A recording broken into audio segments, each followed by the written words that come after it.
Alright, these are all the parts for this NISMO automatic twin turbo kit. We got some 650cc ID injectors with adapter harnesses. Got some GTR spark plugs. I got a Deechworks 340 liter per hour fuel pump sitting in car as a reminder for myself. I've got a transmission oil cooler.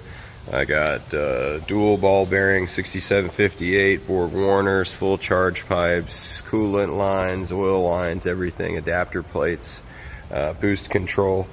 So I'm gonna get this thing ripped out and go ahead and start trying to put all these parts on this thing.